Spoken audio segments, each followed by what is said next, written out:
Oh shit. What's happening, y'all? It's the government. It's the government. I'm tripping off that song, y'all. What's up? It's late as y'all come on in. I'm so distraught. I'm playing an old video game. An old ass video game. They don't even make for Xbox 360. They don't even make games for this no more. So I'm playing 2K13.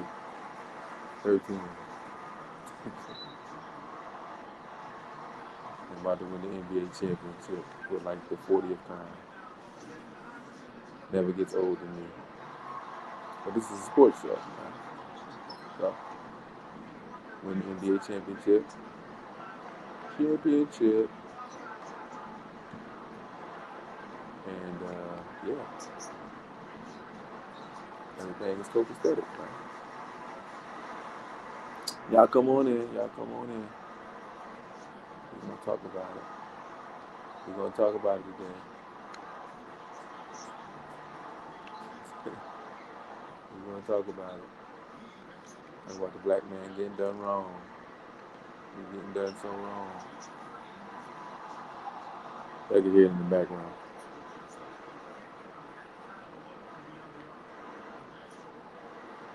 Black man getting done wrong. Usually my music playing, but I'm playing the game, so can't have the music right now. And my brother, something happened. I don't know if my brother got to a point where he like, yo, anybody want my music, you gotta download it. I understand. Economic purposes, I damn sure understand. I damn sure understand. Uh, that's why he did it.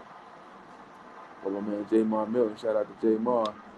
His music is no longer on YouTube. So I don't know. I don't know what's good with him and everything. Hope everything's straight. Maybe he was talking about the you knew what, the big Ugali, y'all call it, and everything got taken off. I don't know. Irritated Genie, all his videos got scratched, and his close associate videos got scratched. So maybe that happened to him. I'm not sure. But I really want to think that because he's dropping more albums or whatever, have you doing conscious content and rap albums and stuff like that. That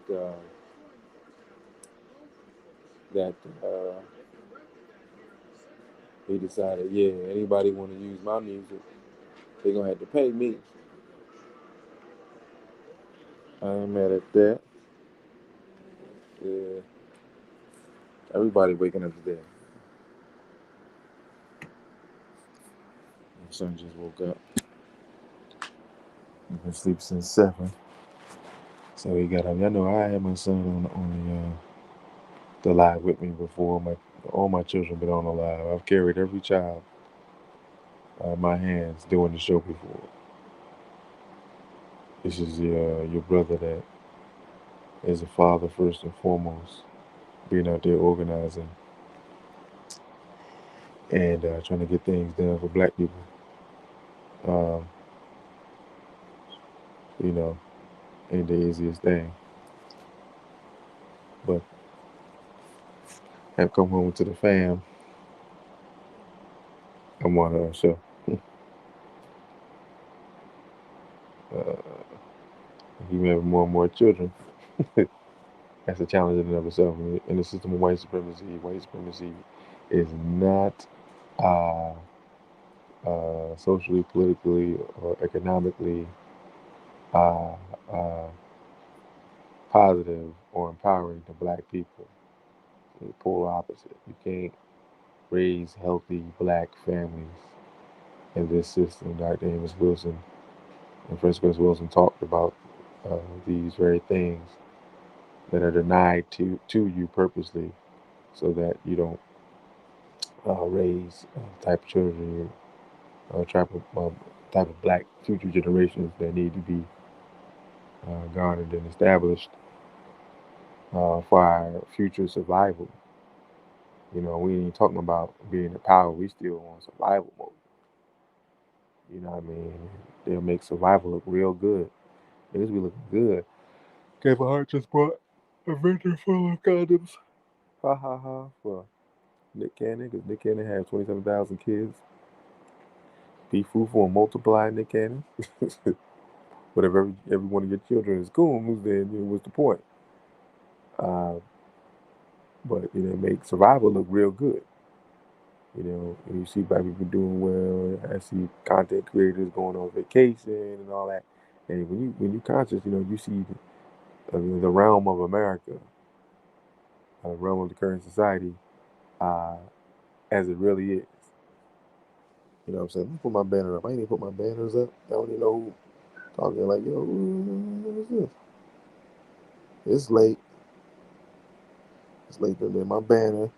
Put my brand up. I ain't even do all that. Where yeah. I look for Muhammad. There you go. Wish I could see that. Um, Hell, you can't even go to Africa, as we well know. You got a better chance, especially when you're surrounded by black people. But you get like the brother who created the government is the government said you got to go with your own bag, and you bring Africanists who are still around, still pushing said philosophy, which again I still believe is right and exact. If both parties are amicably working together, then yes, it's right and exact. That's what we hope and aim for. The powers that be know that Africans in America can get with the Africans on the continent, and they love this whole uh, back and forth between the two. But it's been like that, orchestrated by them. So it creates entities that are not very attractive on both sides, and we stay disconnected. Now, how do we get back together? That's the question. How do we get back? How do we bridge this gap? They said it's the government. It is the government, but at the same token, those individuals that Tariq was talking to in the Twitter spaces, a lot of immigrants that was held in white people. They were the liberal white people. Are also in. You guys did not create or build anything. It was the liberal white who allowed us to come over, bruh. You can't say it's the government that's holding you back in one essence, and then say liberal white folks. But see, that's the thing. That's what we forget. See, our government is white. Their government is black. So they can say the government, but they never actually see the imperialistic white person. We see that cracker every day. We go to work, what I mean? We go to social services, we go to the library, we go to, the grassroots of our people, where we go to bus stops, gas stations. We see the cracker every day. So we know what the cracker look like. We know the governmental cracker ain't no different from the gas station owning cracker. But their government is black. And we talked about this before, neo-colonialism. So the government, yes, it's other niggas I can throw in the bus. But you cannot say about white people. They won't know that until they come here. And then what do they see? All the great resources that they're given by white folks. So they can't wait to be all these beautiful white people. They're so nice. Until some things happen and then they cry racism. They want us to come fight for them. Oh, niggas, come save me. I guess I have faced a touch of racism, a smidgen of racism, and I I need your help. I need you to come into the streets. I need you to come into the streets and save me. I need you to riot and tear things down like you do. I really need you to do that because I cannot do that because I cannot have my green card revoked and I do not want to go back to the Congo. Shout out to my African brothers and sisters, but we got to be real with it. That's the conversation that's taking hold. It's in the airwaves, and you know what I'm saying. We need to have it because as I look at it, I'm seeing more and more brothers and sisters from the continent and other Caribbean islands, second gen and others. You can just tell. You can just tell, especially in my community. So I'm Albany, New York. So I'm a pipeline from New York, the melting pot of the world. West Indian immigrants, African immigrants all come to New York City. The culture is all over the place, and then they trickle down to the capital. So they go to the SUNY. I'm near the SUNY University. And I got ties there, and I've been there, and things of that nature. I know quite a few of the students in the black, quote unquote, black organizations, and they're all filled with second-gen immigrants. There's very few foundation Black Americans, which is strange. But at the same time, the token, the essence of the movement, the Black Power movement, is not what it was, say in the 60s, 70s, when it was championed completely by foundational Black Americans.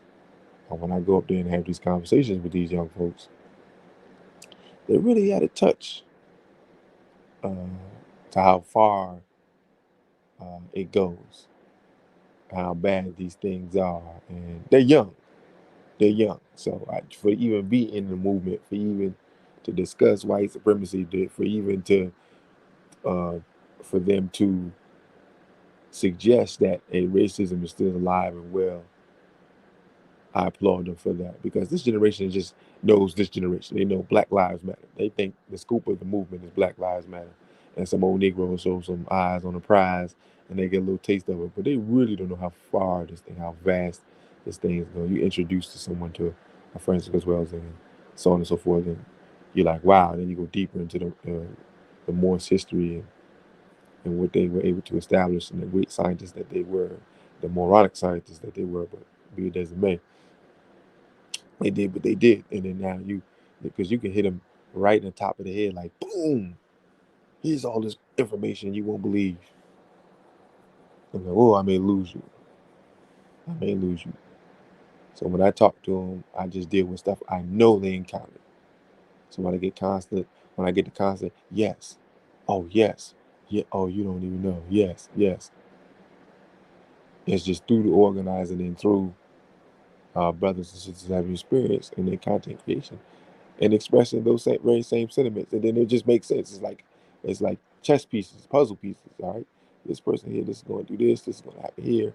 You get to the protest, and then you're going to have these people who are opportunists around you, and you think everybody's for the movement, and they're not. And this is the hard line. This is what we want. We ain't moving from this. And then after 4 or 5 days, everybody ready to move for this, and then everybody's getting meted with in varying circles and by themselves, and then the tunes start changing, and before you know it, they done sold you out, and then you isolated, and then now you got to make a deal. And that's how it goes. And these folks these motherfuckers is cool as hell when it comes to this shit. They don't never panic. And you keep people economically deprived, you ain't got to panic on them. That's one out of 1,000. That's why they be having the Messiah thing. And one every 1,000 years, a man comes. Yeah, that's pretty much how it takes. We got families out here. We got responsibilities out here. Most of us just want to be upstanding citizens, raise children, try to leave something behind, live about 70 years in good health, and then transition. That just speaks to the heart of us. We don't want to destroy nothing. We don't kill nobody. You know what I'm saying? We just want to do the best we can. We ain't got to own Starbucks. We ain't interested in none of that shit, man. Give us a job there. Give me about 85K. I'm good. You know what I'm saying? Give me a couple cars. I may front a little bit. For the men, you want to get with at least 50 to 100 women in your lifetime. You want to see the most fantastic women you ever saw. For the heterosexual brother, that's starting to change now. Bussification process is taking over and all that. So, but most straight brothers just kind of want to live that simple life. You know what I mean? And those revolutionaries, those who know this system must die for future generations I'll never see, and that hopefully I'll get the opportunity to rise again and fight the same fight. Those are hot, cold blooded, hard. But you don't see those guys no more. You don't see those guys. It's just content creating. We just on this motherfucker. Yeah, for 8, 9 hours. I know the brothers is doing content for 9 hours. Oh, it's just people donating for the information. You stay on for 9 hours. That's a shift right there. So, oh, I get it. That's what it is. It don't really take no political philosophy at all. Uh, Sanchez, I'm gonna just go ahead and say his name. And I've talked to him a few times before. He doesn't really call himself anything. It's just like whatever. He's just known as the flat earther. But we just talk about flat earth and just have nonsensical debates for 5 hours about how long. I was like, okay, cool, nigga. The earth is flat. Cool. Where the corners at so we can kick the crackers off?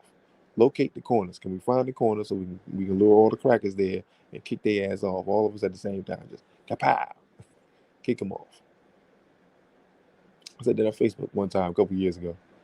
Dude went online, was like, I got time today. The earth is flat. Here all my information. I got time. Who wanna go against me? I said, all right, cool, nigga. I don't even want to go against you. The earth is flat, nigga. All right, we're the end of it so we can kick off the crackers. All right, it's 4 corners. Let's all take a corner and kick off as many crackers as we can. How about let's do that? That's something tangible. That's tangible. That's right. Something we can hold in our hands. We kick off the crackers and we take everything they left back. Take our planet back. How about that? Is that good? Nobody replied to what I said. Everybody else wanted to argue. That's what it is. That's what it is. That's what it is, and that's what people want. So I got my beautiful wife listening. She hadn't listened to one of my shows in a long time, so she gonna sit down and listen to my show. I'm about fine as hell. That's why she said you pregnant. You fine as a motherfucker. One show we did got like, I don't know, 25, 30,000 views. That's because people love that movie, Loving Basketball.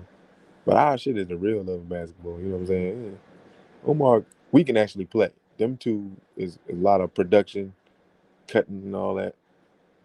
We can play. We can get some acting in. You know what I'm saying? I can't. I'm an experienced actor. Yeah, no, my wife ain't an actor. We figured out is that post production is that's when the other people come into play. The cut scenes and the looks and all that stuff that make you look like you're a goddamn superstar. But anyway, how long, man? 16 minutes. I haven't even got to the topic yet. That's the intro. Um, Shout out to Ti for doing stand up. I might do some stand up my damn self, yo. It's comedy, jokes, revolution in basketball and football and sports and whatever else come up. Whatever with a puck, French guys well. Circular, black with the stick that looks like a penis, a corked penis. And, yeah. And you slap it into the net. The net represents ooh, the coochie. We just went deep on y'all. On white ice. Dangerous white ice. I can tell you the referee I ref with the other day. I forgot to tell you. He said he fell and bust his head open on dangerous black ice.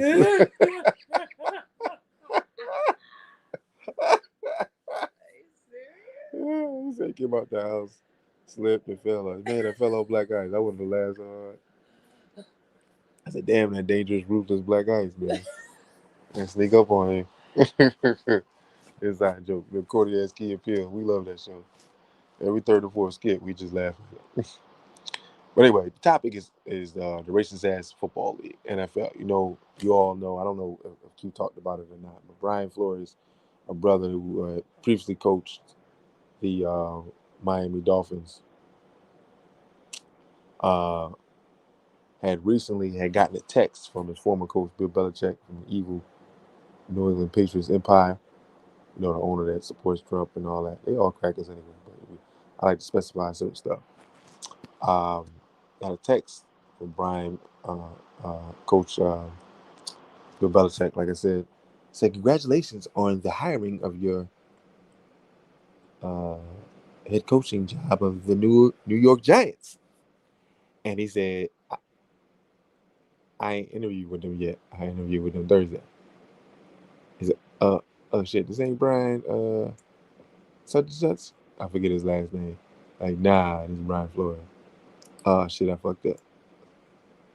So he like, oh, into some shit. These motherfuckers were gonna have me go in here, give the interview of my life for them to already have hired somebody else. Now the brother had gotten the job at the Dolphins, the Miami Dolphins, who were awful, and they did pretty damn good. He literally made chicken salad with chicken shit. Now I have not been watching the NFL very long, but in the last few years, but I've watched enough NFL to know when the team is really bad put together personnel wise, and motherfuckers still eke out wins. That's all coaching. When you ain't got no talent and you still get wins, and the players play for you, you're a good ass coach. But see, we got to break this thing down. All right, brothers and sisters, we gotta break this thing down.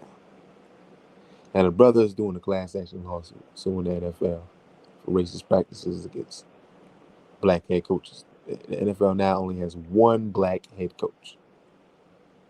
They go up and down. They get about 5 and 6, and then after the season, they fire all the motherfuckers and they get back to one or none.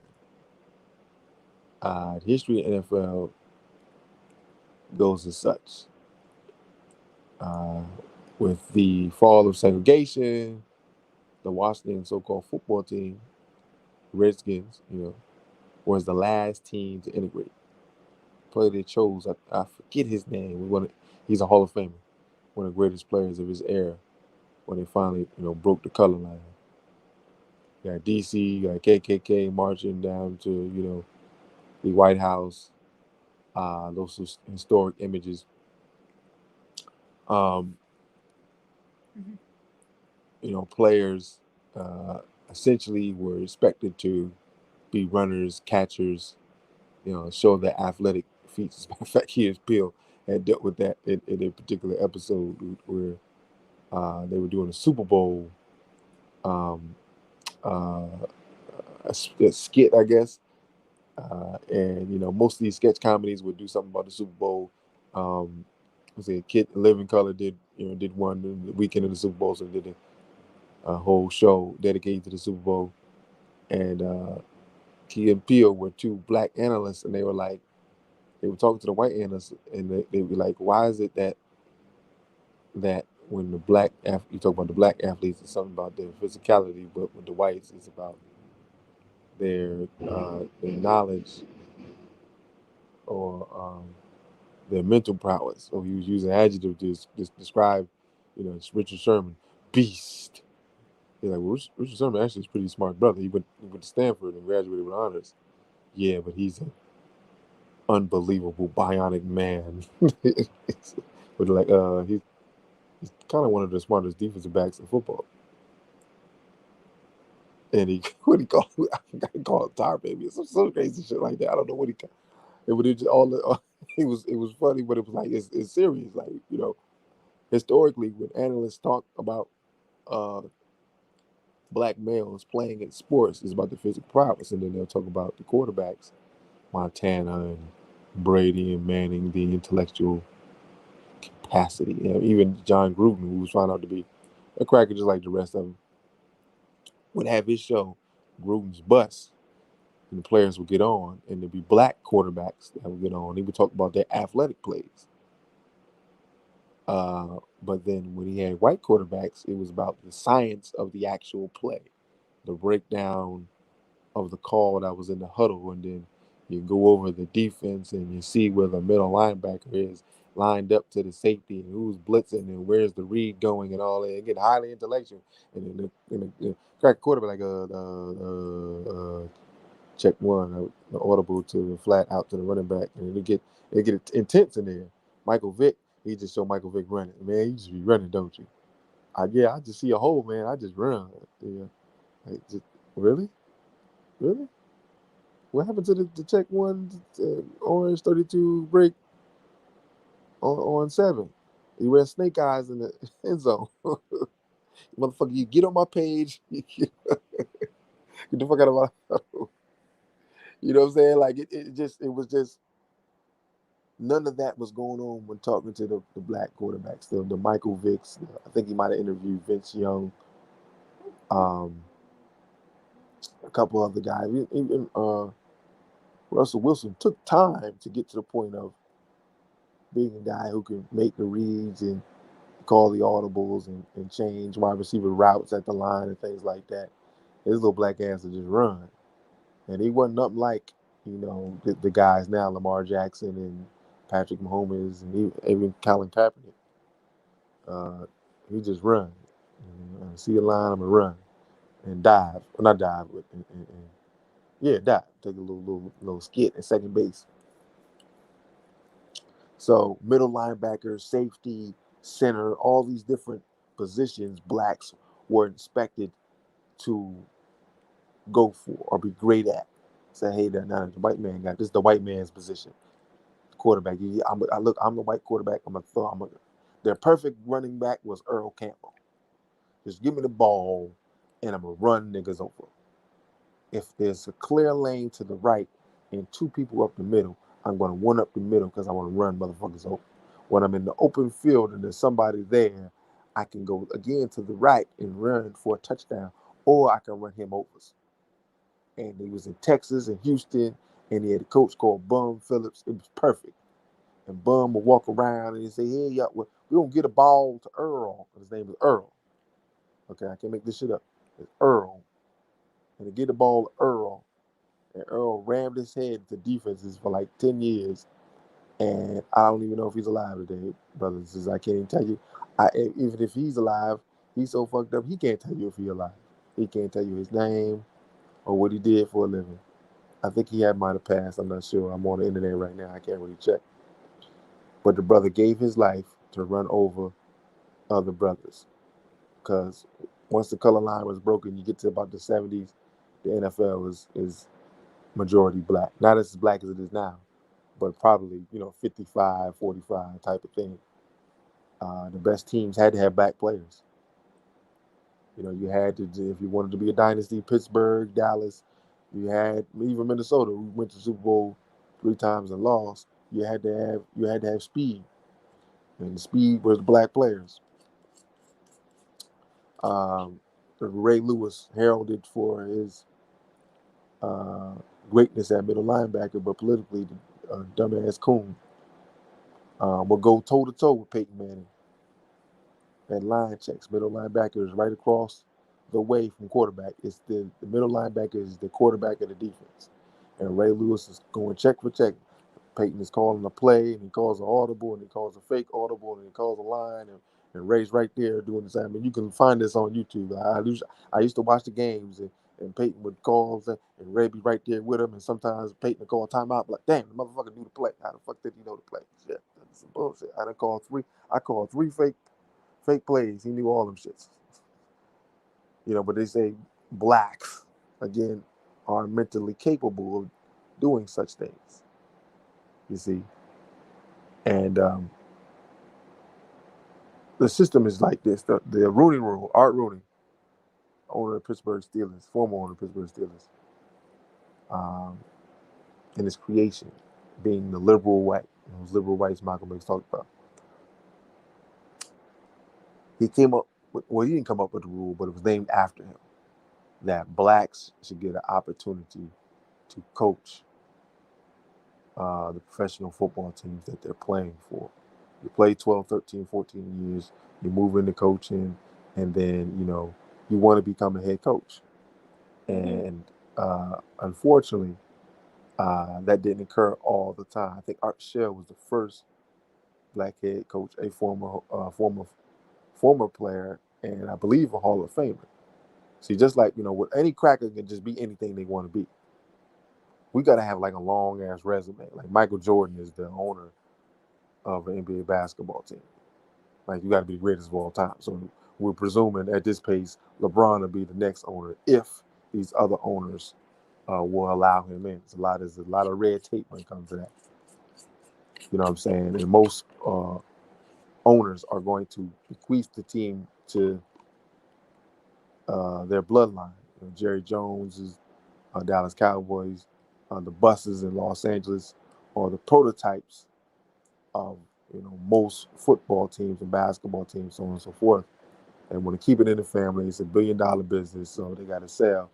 They're gonna sell to somebody that look like them. There's a code, right? They know how much money goes into these teams, the great opportunities for lots of people to make a lot of money, and they follow the code. They know the code of white supremacy, never to economically empower a black collective. If there's a lot of black people working for them, then they working at the wages that they want them to work for.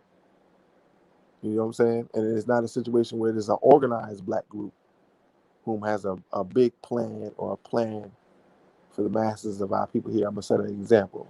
I'm gonna give you real symbolism. I'm gonna give you a small town run by black people, like in Green Bay. Green Bay is owned by the town.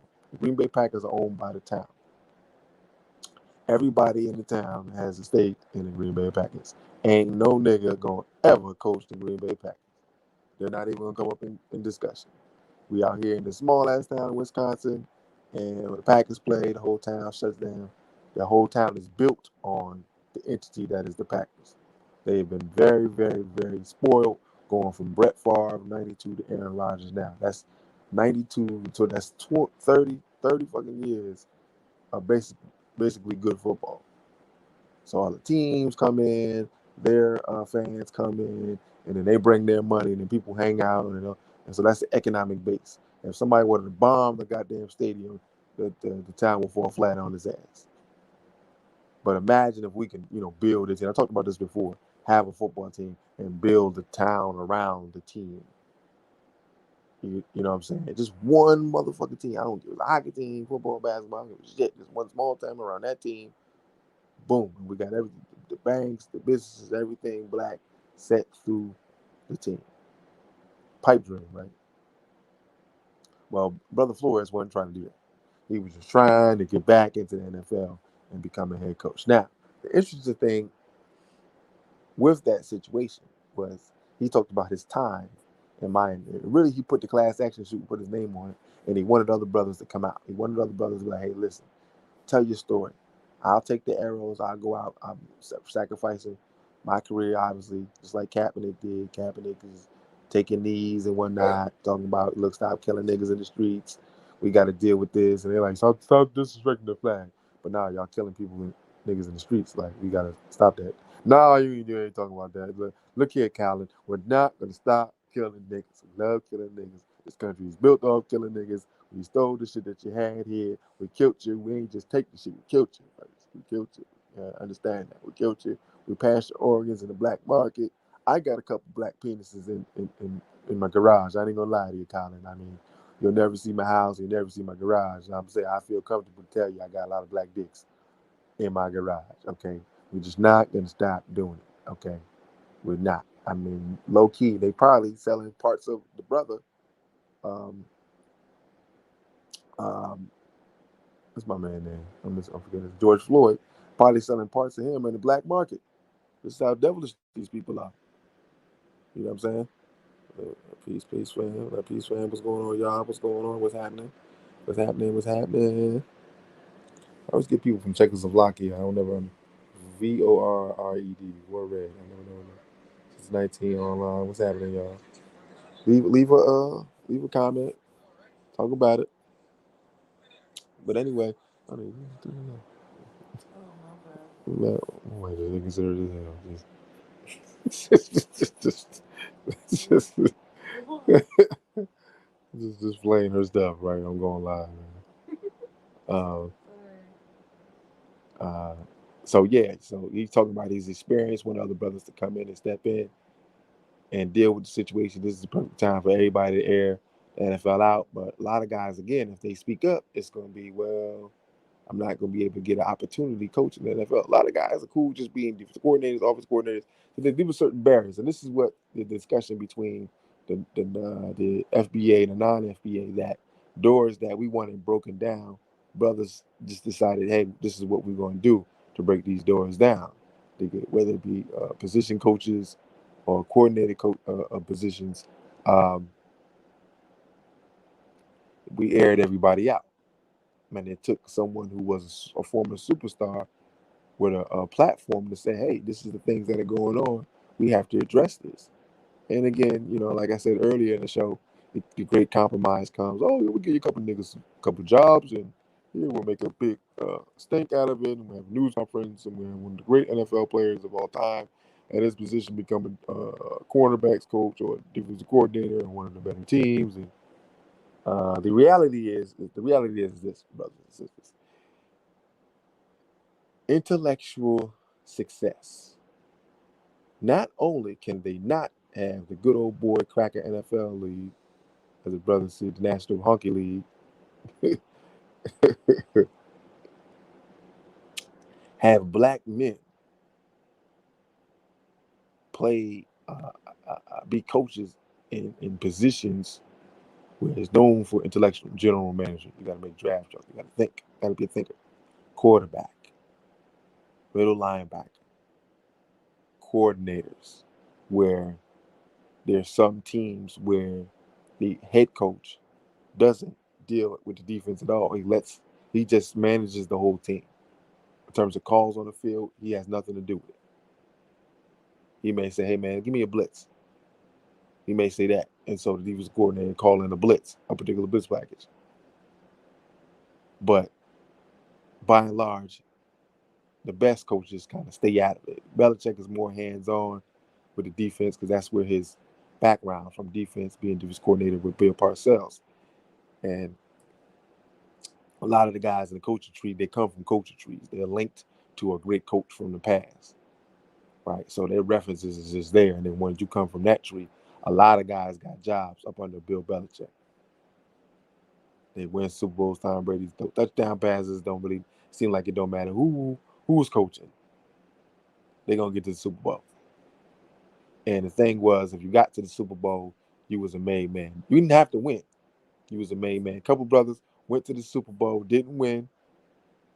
But when you a nigga, you're never a made man. Marvin Lewis was probably one of the only made men in the National Football League coaching the Cincinnati Bengals for as long as he did, only because the owner is the cheapest owner in the history of owners, and he don't like change at all.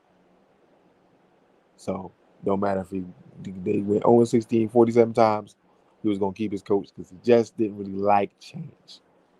I think Brown, I believe, Paul Brown or something like that, descendants of Paul Brown, who owned the Cincinnati Bengals.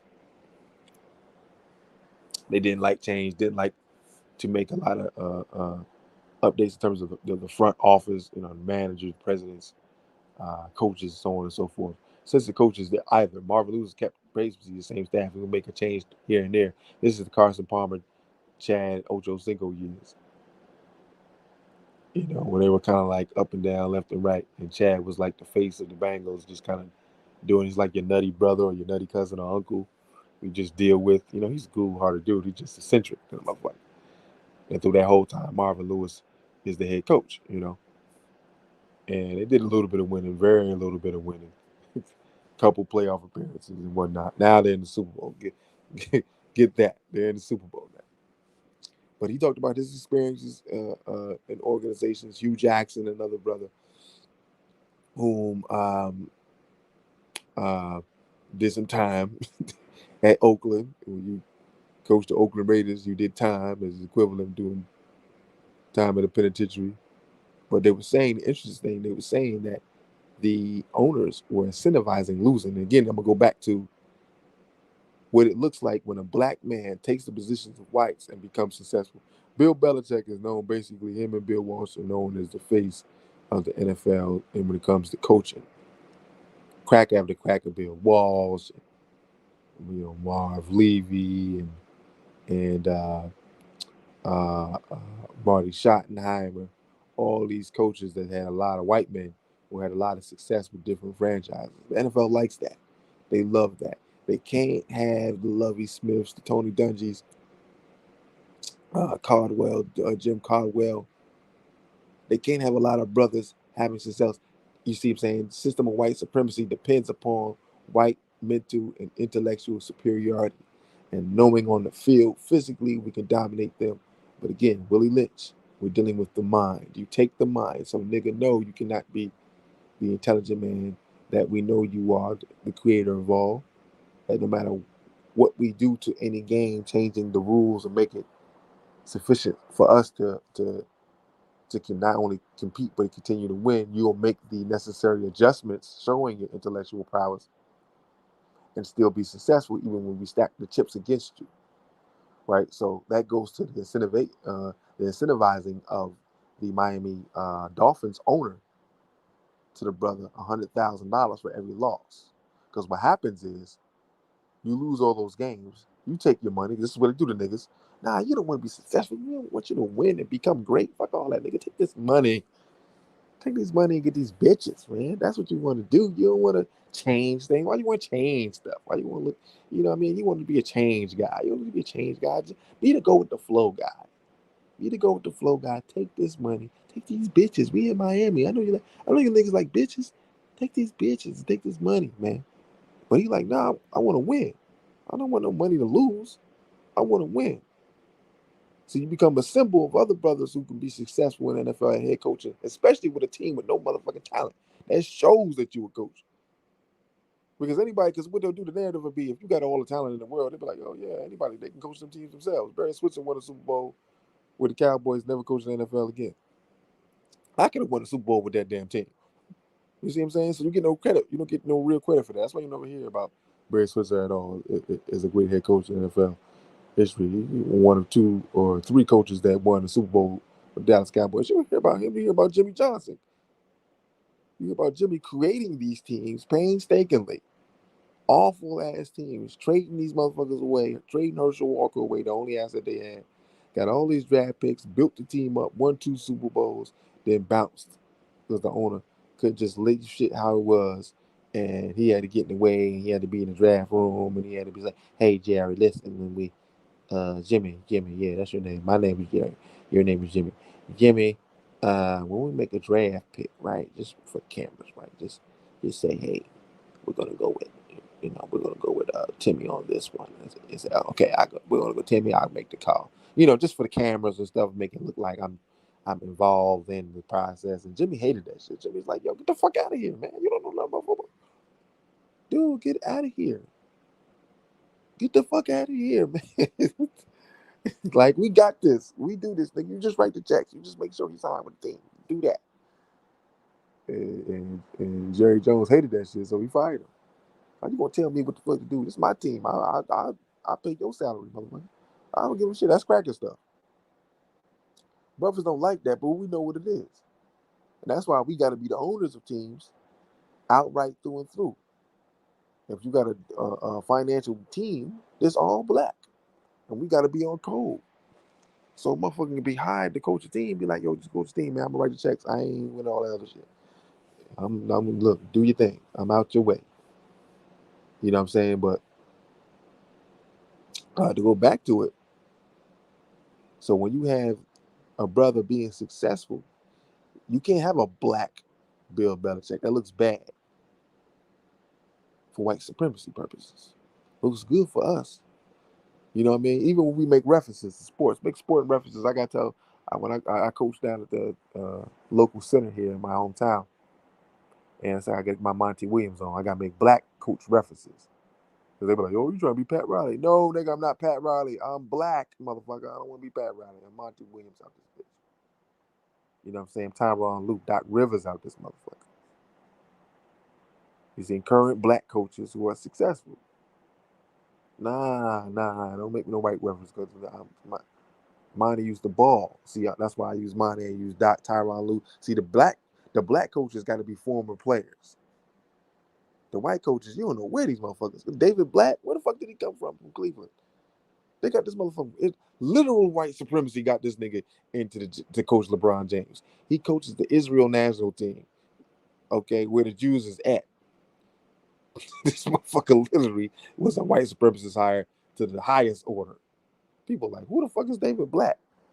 Nigga, the Jews said we want one of our best coaching. And shout out to LeBron. LeBron like, get this motherfucker out of here. Get my man Tyronn Lue in this bitch. Fuck a goddamn David Blatt. Take his ass back to Israel. Him and his cracker Jews. He ain't said, I wish he would have done. Like, get my man Tyronn Lue. And he got fired for a brother. See, but you got to be LeBron James to do some shit like that. Magic Johnson did it. He didn't get a black coach in, but he got his coach fired. Jordan, just maybe this guy ain't the guy for the job. But the names I mentioned are amongst the greatest players that ever lived. You dig what I'm saying? And so Brian Flores is a guy I don't even know, but he's trying to be a civil rights icon. Shout out to the brother. He's like, listen, man, I'm gonna set this thing ablaze. I'm young, I'm handsome, and I'm giving up my future in the NFL so that other brothers have opportunities. Now, this is what they do. And this is, again, going back to Tariq's position of Foundation of Black Americans fighting that fight so that we have the things that we absolutely need here. We ain't living in squalor. We ain't assed out. We ain't shitting in the streets and ain't got running water and all this, doing these crazy scams when you emailing the motherfucker about, hey man, can you give me $20,000 in there? and then I would give you 40 million the morning because I'm a prince from Zamuda. You know, you got to like we got our own challenges and shit like that, but we ain't doing no crazy mess like that. You know what I mean? And we're the minority, the overwhelming minority in this motherfucker. But we hold it down. And this is part of it. Hey, when we got one black coach, bro, that's not acceptable. And granted, we got our coons, we call our coons out. Just like you said, we call them out. Nigga, if you cooning, we will call you out. We will call you out. Shout out to some of them brothers who got on the line and was like, listen, I'm from Nigeria, I'm from Sudan. That last caller, I'm from Nigeria, I don't fool with him. We denounce him completely. We got to get a tangible denouncement, man. Because they come over here and get positions and rip us asunder. So something got to be thought of to remedy that. They come over here and get positions, okay? Powerful positions to do absolutely fucking nothing. To run the status quo. The only time they black is for political expediency. Then when they get the job, I am Jamaican. Wait a minute, you run on a black platform. Nigga, I am Jamaican. I don't know you. You know friend. You are Kata. Now we Katas. So getting back to the brother, he was asked again to throw games, get $100,000. Like, nah, not too many brothers that do that. You throw everything. You start doing math. Wait a minute, $100,000. My salary, if we lose 13 games, I don't want to lose all 16. 13 games, make a couple changes and stuff like that. 1.3 carry 2. Uh-oh. You're looking at about $1.5 million extra money. You know what I'm saying? Hold on now. Start thinking about it. Be like, nah, we're going to do this thing. And they won football games. And I start to wonder now, quarterback decisions in the past, it would a lot of media play. Certain teams, who they going to play at quarterback? Who was supposed to start? Who deserved to start? And a veteran guy who's been around the league 8-9 years, or is it second and third guy, just a backup role guy. You know what I mean? Every team had him. You want to have him to come in, be ready to play 4 or 5 games. You want your starter to play hopefully 16 games. Now it's 17. If you don't play 16, 17, maybe you'll miss 5 games. So you want this backup quarterback to at least go 3-2 or 2-3 or something like that in his absence. Not lose no games, just hold the fort down until he comes back. Now, there's great stories about quarterbacks who come into the fray and lead their team to the fucking Super Bowl. They made a whole movie about this motherfucker, Kurt Warner, who did just that. First play of the game, starting quarterback goes down, season injury. Kurt Warner comes in, sets the fucking world on fire, wins the MVP, wins the Super Bowl, wins Super Bowl MVP. Can't make this shit up. They had to make a movie up. It's crazy as hell. It's like it was scripted. Literally, that's how it happened. He tore up the fucking league coming from the Arena Football League. There was no film on him, and he didn't give a fuck about nothing. He was winging that bitch all over the field. That's one of those types of things that almost never happens, right? So Flores played this guy, Ryan Fitzpatrick. I hate Ryan Fitzpatrick with all my might and soul. He's from Harvard. They always make whenever he plays, he's a Harvard guy, so he must be intelligent. He's a Harvard guy, and they throws the worst fucking interceptions in the history of football, which are stupid. Okay? Interceptions, by and large, are act of stupidity. You threw the ball in a place it wasn't supposed to go because you're supposed to read the defense and know there's a corner going to be sitting right there, but you didn't read it properly and you threw it to a spot because most quarterbacks throw to a spot. It's very rare you got them interceptions where you throw it to a guy one-on-one and he just makes a play, and that's just a bad throw. A lot of times it's in his zone. They're reading a pass route where the defense is supposed to be. A lot of blind passes, pre-snap reads. Those interceptions. This motherfucker threw 20 interceptions, I think at least 2-3 times in his career. I'm not sure.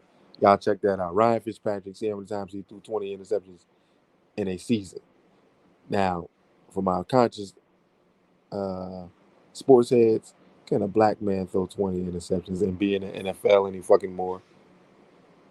You know what I mean? Like you the brother throw 2 or 3 in a game, you sit down for the rest of your life. Go sit down here, see the end of that bench, go past the end of the bench, go in the tunnel, take the shit off, and get the fuck out. That's what they told.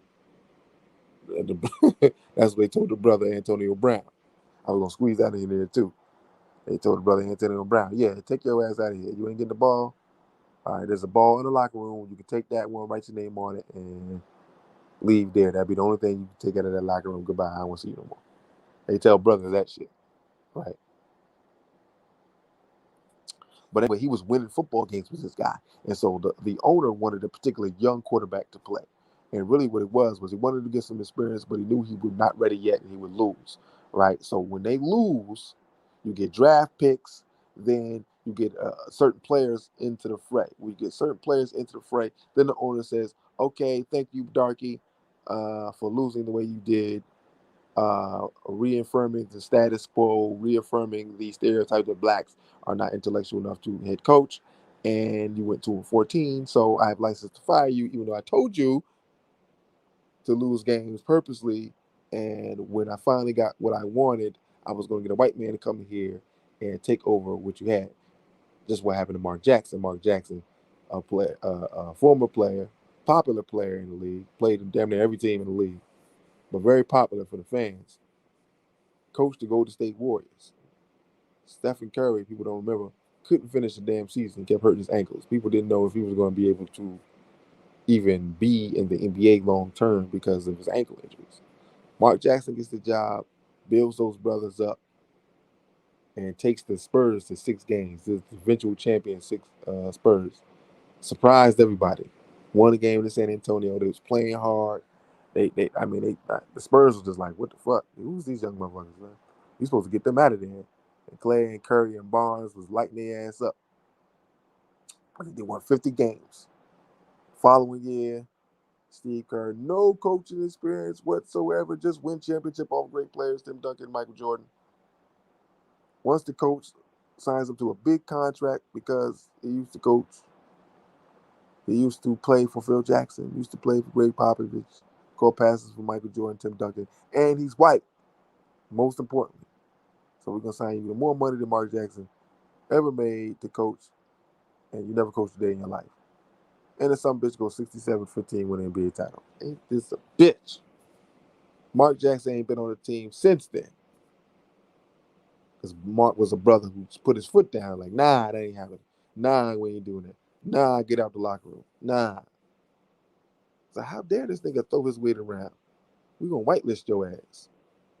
How dare you, nigga? When you go with the flow. When you get a job, nigga, you go with the flow. The owner wanna come down, take pictures with a Rothschild, motherfucker, you smile and put your arm around the motherfucker too.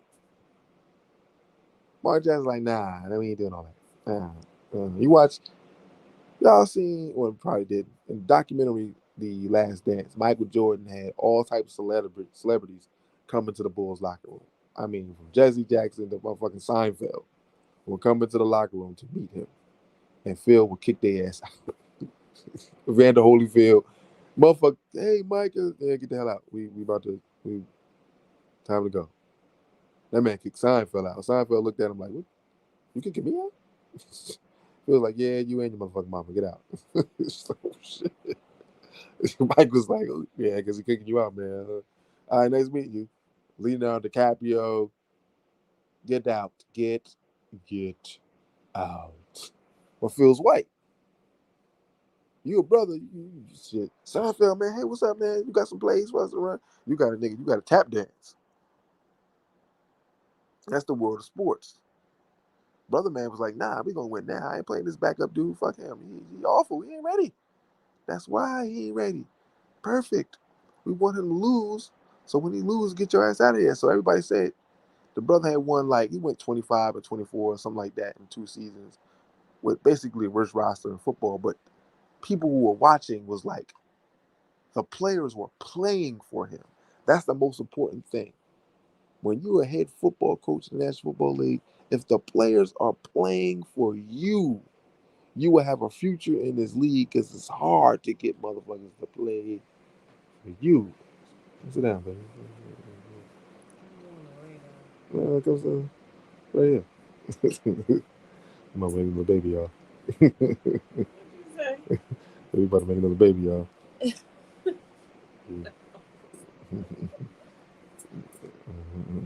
Yeah. Um, when they play for you, it's something different. I know it's late, y'all. Stay with me. I'm almost done. I'm gonna break it all home. 11:44. I'm like, yeah, damn tired.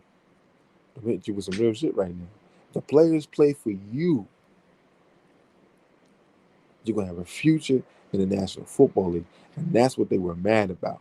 It's like that old what's them old movies, Rollerball, Any Given Sunday. What's another movie, Major League, where it was management versus the team, and the guy that was coaching or managing the team, the players bought into what he was trying to do. Either they found out the truth, like in Major League, where all the players put together to finish dead last so that she can move the team from Cleveland to Cleveland Indians to Miami somewhere and get personnel so she could win. She didn't want to be in Cleveland. Nobody wants to be in Cleveland. I tell you, I ain't even mad at her about that. Shout out to my Cleveland brothers and sisters, but whoo, the Crackers. It's not y'all. It's the Crackers. Understand that. It's the Crackers. And any given Sunday with Pacino and the players just playing for you, Willie Beeman, making that change and the players compete for him. When you can do that, that's a talent in and of itself. You find a way intellectually to motivate the players. You know what I mean? Saying, this is your job. You're supposed to do this. No, they'll quit on your ass. Those teams are going 0-16, man. I watched the Dallas Cowboys quit on Wade Phillips get skunked every game like by 35 until he got fired. And I think it was like 2012 or something like that. And after every loss, each player was like, "Man, we like Wade, man. It's messed up. We like Wade." That was the problem. We don't care about you liking him. You need to respect him. There has to be a respect factor. And they respected the brother. And so everybody was surprised when he got fired. No, it's like, hey, what are you surprised for? Get the nigga out of here. I want a cracker. I want one of my own people to run this franchise to greatness. If it's going to be great, it won't be a face of a black man. And other teams were told that, or said that they want the black head coach to lose, and they would financially incentivize him, more or less buy him out to lose, and then they would fire him, and then they'll keep you on somewhere if you can keep that secret. So you know what it is. Oh, yeah, the man knows how to be quiet. Okay, cool. We gonna keep him in the league. We want niggas like that. We don't want the Flores to blow the whistle on the most powerful league in all the sports. We don't want him to do that. Your brother like Antonio Brown, to switch it up real quick before I end it, uh, that is blowing a whistle on how the franchise Tampa Bay Buccaneers treat them. I talked about this before. They're saying things like, "Hey, man, you ain't all the way hurt," and they'll do funny practices and put you on the injury list or not put you on the injury list and make you look crazy, and then they'll say mental health, uh, and so on and so forth, um, and that's what they always use, that monitor or that label on black players. They use that on To. They'll use that on black players. They use it on J.R. Ryder. Every black person's crazy in this motherfucker. They know that. They personally made us crazy. So of course there's gonna be some nuttiness going on there, some acting of foolishness going on there. Like he said in one of the interviews, he said, "I'm from the gutter." He's not from the gutter. He's from the palace. So I can't talk to a psychiatrist that's from the palace. We can't relate to one another when the teams were saying, "Hey, we're gonna get you some help or whatever like that." It's like, it speaks to society as a whole. There needs to be more black doctors, more black professionals. Still, we still have the same problem. So, my brothers, have a situation they want to go to somebody they can relate to. The reality is, again, that's the system of white supremacy. No, there's nobody you can relate to, nigga. That's the point of making a system of white supremacy. Black inferiority. Damn, we can't be psychiatrists. Damn, we can't be doctors, heart surgeons, brain surgeons. No, nigga, you can't. Not because you're not capable, because we won't allow you to, and you won't think that's possible. You like, there's no way. They're not. Brother Umar Johnson, I don't know how you feel about Umar. Umar's my man. He's still my man. He had this discussion with these old Negroes about public schools and the need for black teachers. And Umar's telling them flat out, they're not hiring them. And the old nigga couldn't fathom it. He was like, well, we're not hiring because hey, you're a black teacher, we're not hiring. He's like, yeah, nigga, that's exactly what they're doing. I said, no, they ain't doing that. We ain't doing that. I said, bro, you don't control the hiring system. You don't control it. Like niggas get up here and be yapping like they got juice. You ain't got no juice. You can't hire a motherfucker. This shit it's too simple. You need more black teachers. Hire them. You need more black coaches. Hire them. The league is full of it's 70% black. Again, Amos Wilson, the fundamental relationship between whites and blacks is the same. We are your labor. They make the profits. $40 million slave. We're going down. Yeah, they're getting these big ass contracts. Pales in comparison to the money that these guys are going to make in ways we can't even imagine, and deals we don't know nothing about. We just make sure I got my chips. Then I'm going to be on Willie D Live because my sister's cousin's girlfriend's mama smacked me in the face in the elevator, and I fell through the elevator hole, and I was on Ghostbusters Afterlife or some crazy shit like that. Then I'll be on Breakfast Club talking about, yeah, man, I met Goza. Me and Goza tight. Yeah, but just nutty shit. We just knew that even at that whole reference right there was just nutty. We just do nutty shit. That's all. But the ins and outs of owning a team and all the profit that's being made and the numbers and the deals and all that shit, we don't know nothing about. I bet you Nipsey's murder is connected to the Rams some way, shape, form, or fashion. They already showed us in Romeo Almost Died. The thing about Romeo Almost Died was not Aaliyah Finance. Goddamn, R.I.P. Aaliyah. She done. She can't hear me. R.I.P. Aaliyah Finance. It was about the powers that be in big business. The cracker was like, I want this whole area for the football stadium we building in 5 years. Bruh, I'm having a hard time surviving for the next 5 days. They talking about a stadium in the next 5 years, and it's going to be built, and this is what it's going to look like. We're getting all the ducks in a row. The only niggas that know, you need to get the deed. The niggas only knew one thing: get the deed.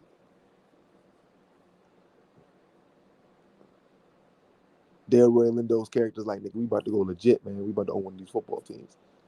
His lieutenant was like, nigga, you crazy. These white boys ain't never gonna allow us in this game. So yeah, two people who was effectively right. There's big money in football. He got soldiers. You can make a power move and get involved. Jordan got involved. At the same time, the lieutenant is correct. These niggas, they gonna get you out of there first chance they get. They will get your paper. They will get your influence, your prestige. They're gonna use you to spit you out. We need to hold down the streets. Now, I'm not with them holding down the streets because we know what that leads to. But that was the premise in Romeo Must Die. Big business, sports, Nipsey Hussle. I think that was a Rams hit. These man, the resources these motherfuckers got is incredible. They show you all the time. It's like they show you surveillance in the intermediate state. Who watched intermediate state and was blown at the shit that they was showing, at the capabilities that they were showing for motherfucking satellites at the top of the earth coming all the way down right on top of a nigga head. They put surveillance devices in your ankles, bracelets, in your wallet, and your shirt collars, and cameras, and all this other shit. You're like, what the fuck? And the NSA surveilling its own citizens. Well, of course they got to surveil us. Citizens just nutty shit. The thing is, we still pull it off. So is it not NSA back? I'm going off the deep end a little bit right now. When you see all the shit that's into, you're like, God damn. It applies to sports too. The program, any given Sunday, great movies. You'll never see those movies again. It revealed too much stuff behind the scenes of professional football and college football. Blue chips, the behind the scenes things in college basketball. Like, absolutely not. Absolutely not. You're not gonna be able to see this stuff the way that it was seen or that it's really seen. No, no, no, no.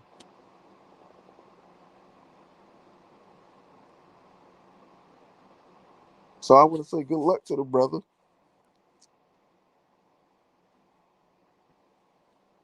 I hope it's successful. It was mentioned earlier in the earlier show, Kiva Spike show, what Canada's doing and the residents of Canada bringing down the system, bringing it to its knees. And they're always scared that revolution will spread. And they always hit us with distractions, especially in this current generation of multimedia. The Super Bowl's coming. We're in Black History Month, so the 4 weekends, Super Bowl and award shows and Oscars and all this other crap. So one, you're not thinking about your history as a black person, and two, if revolution is going on somewhere in the world, you ain't worried about that. You worried about the old group of females. Shout out to the sisters. I love y'all. Shout out to the brothers. I love y'all, but some group from the 1990s is going to perform or early 2000s, and oh, they look good, and then they'll be on the verses and all this other stuff. It's gossip shit. Gossip bullshit that does us no good at all. And that's why we the last to find out shit. And when it happens, we like, oh shit, what the fuck is going on? What we gonna do? Mr. White Man, what we gonna do? I know what I'm gonna do. I don't know what you gonna do. Matter of fact, I know what you niggas gonna do. Panic and gossip and turn inward, turn inward on one another. You're not gonna attack me to the greatest degree of attack. When you get in the streets, you know it's something. It's a little something, and obviously we can't chance it to get to be too much. But we'll wait you guys out. That's always been our philosophy dealing with you. We'll wait you out. We're not gonna send our army at you right away after the fresh killing. The blood is still in the air. We're gonna we're gonna give you a chance to whine and cry. Then we'll have a couple panel discussions. Get one of our trusted Negroes to have a reconciliation, a love and reconciliation, hug it out affair. It's not about white folks or black folks. It's about togetherness and humanity. Humanity. One human being being angry and mean to other human beings, just being loud and wrong and fat and ugly. You know what I'm saying? We should love everybody. Yes, we love that nigga. That's our special Negro. We call them whenever we need them. That's all they do. Same trick and it works. We used to it. That's the type of relationship we've had with white folks. The brother's gonna find these, and he wasn't gonna find no black lawyers to defend him. This is a perfect time for us to nut up and put our chest out like, yeah, I'm defending this brother. This here is egregious. Mumble mouth Crump ain't nowhere to be found. I think that this is unreasonable and uncharitable that this man is facing racism in a way, the direction, the way that he's facing it, and that he is a hero. He's my personal hero to put this litigation together, and I'm happy to represent him because this thing needs to be done for 37 years. The Dutch Football League have under hired black head coaches. They've had defensive coordinators. They've had other positional coaches. They've had certainly they've had of the players and commentators and analysis, but they don't have the coaches. They don't have the head coaches, and they got just one right now. One, just one, one black head coach in all the teams in the National Football League. And that is outrageous. Okay, that is not right. That is terrible. Okay, and I just want y'all to know this was Exports and Sports Revolutionaries. Thank y'all for coming through and listening to the show. Check out the information at the bottom as your brother is trying to get back on the content swing and the contributions to the network first and foremost, Black Wi-Fi Network, or to your brother, Mr. X, for the content in the shows will be greatly appreciated. My 6 children will greatly appreciate it, and I would appreciate it. But again, with all the things that are going on in sports, we're going to try to cover it here at X Sports Revolutionaries from the angle of the revolutionary. Right? The revolutionary really don't give a damn about sports in and of itself. But if you're talking about nation building, the old generations, the old dynasty did have sport and play, believe it or not. There was meaning behind it, but there was sport and play. And you're not going to take the ball out of brother's hands, but you got to make it a weapon of mass destruction for the cracker. It's easily done. It's easily done. Same thing with football. You know what I mean? And that's what we're going to do. So, hope you enjoyed the show. I've got to go. I'm out. I'm going to see y'all tomorrow. Check us back out at Black Wi-Fi Network. Peace.